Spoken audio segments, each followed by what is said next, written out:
Kirrawee. Got a Mazda 6 in today for check noise from rear end. So we've gone ahead and replaced the pads and rotors already because they've gone to metal. The customer stated that he had the pads replaced recently. So we want to make sure we have the right way on. And you can clearly see with this bedding material, we've got the pads in the right way. And we've got the grease applied to contact points. So I'll just show you why it came in. So this is the rotor. And this is the pad that was actually applied to that rotor. And you can see that surface.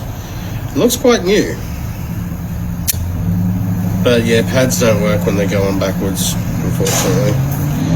So someone's made a big mistake in fitting the pads on backwards. Not something you see every day. And you can actually see the witness mark of the piston